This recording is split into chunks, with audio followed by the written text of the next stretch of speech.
The Inside Story dives deep into the world of whistleblowing, uncovering the untold tales from behind closed doors. Join us as we explore the challenges and impact of speaking up to stop harm.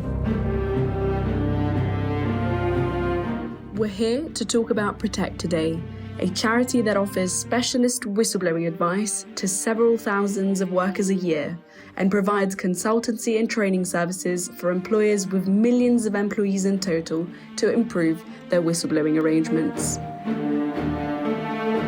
This work that informs Protect's campaigns for better whistleblowing law and public policy.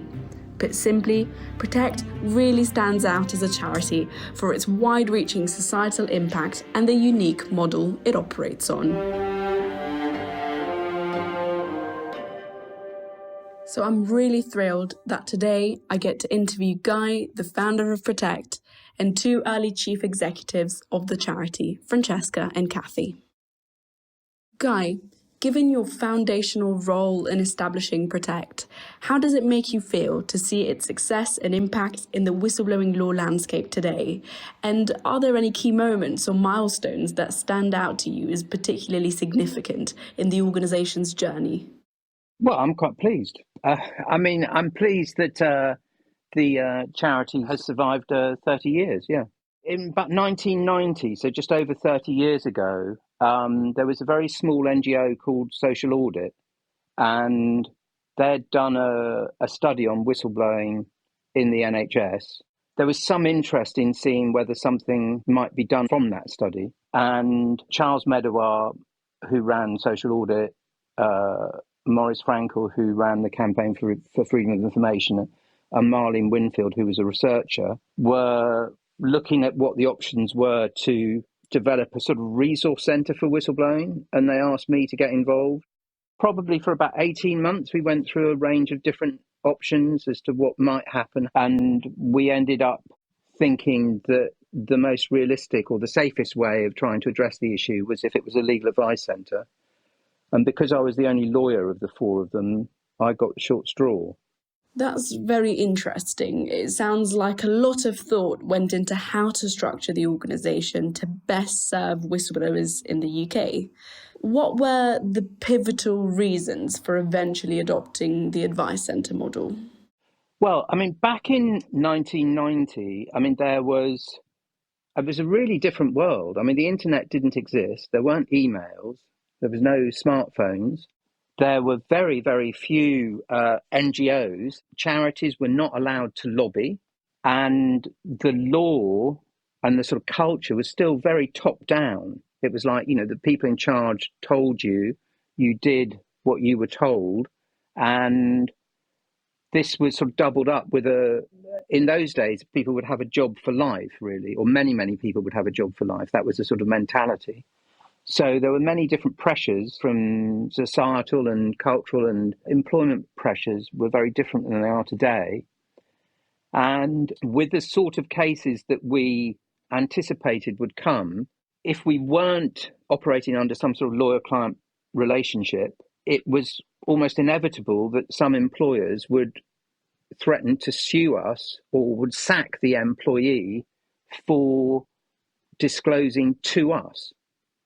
So say we'd not been a legal advising and we'd been Greenpeace, which was one of the few charities that existed then, and an employee went to Greenpeace and said, this terrible environmental thing is happening, the employer would have been able to dismiss the employee for going to Greenpeace for giving them the whistleblowing information.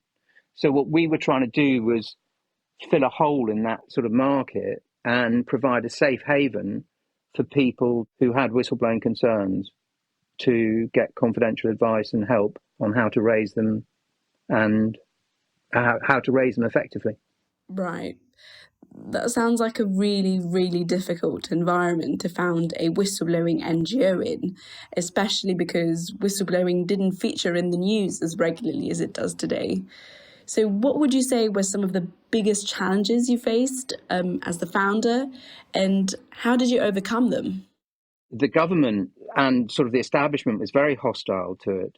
And though we had Joseph Rowntree Charitable Trust had given us a challenge grant that was over 5 years, and there wasn't very much money. So I was very fortunate that some really sort of key people agreed to help me or guide me, and that gave me a lot more confidence in doing it. I mean, I think the challenge itself was an attraction to me. I'd done quite a bit of political campaigning in my previous job. I'd done quite a lot of policy work. I had been a barrister, so I knew a bit about that. And I'd had some whistleblowing experiences when I was younger. So I think all of those things, I suppose they just sort of encouraged me to give it a go. I did think there was a major problem in society, that there was a sort of a dysfunction between an approach then, which was whistleblowing was a really bad thing, not quite as bad as paedophilia, but towards it. You were disloyal, you were malevolent, you would lose your job justifiably, you were someone who couldn't be trusted. So that was the official sort of mantra on whistleblowing. But then through the late 80s, there'd been a series of disasters. And in the work that I was doing, I was sort of involved in some of the responses to the disasters. And it was very clear that in the disasters, people had known what was going on, but hadn't raised anything. So really, it was trying to get people to recognise that it was dysfunctional to have these two sort of polar positions. And what we wanted to do was to try and change the culture. Undoubtedly, the stigma associated with whistleblowing was, and to some extent remains, a barrier to advancing whistleblowers' rights. Given such negative perceptions, Francesca and Cathy, what drove you both to make the decision to be part of Protect and champion this cause?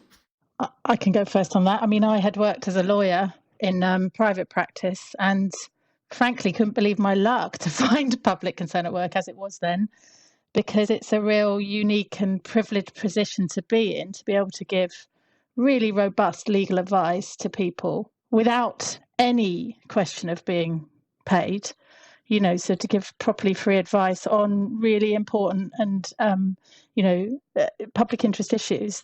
So to have that was a privilege to me. It's a fantastic charity. And Francesca, when presented with the opportunity to join Protect and delve into the complex world of whistleblowing law, what were your initial feelings and motivations? Were you as enthusiastic about this venture? I'd just come back from doing an internship in Trinidad working on capital punishment cases, essentially. And I'd kind of thrown myself in at the deep end from a human rights perspective and suddenly found myself working with contract killers and serial killers. And I think I just sort of got back to the UK and took a step back and I thought maybe not criminal law for me. But I knew I wanted something in relation to human rights. And I came across this charity that, wasn't necessarily high profile charity, but it looks so interesting to me that you could be working with people that would have such a unique inside view and were capable of speaking up on all kinds of abuses and wrongdoings, but was so incredibly at risk. And it just seemed to be a very appealing area of law to work on, where there was so much potential for good, but so much at risk for the individual.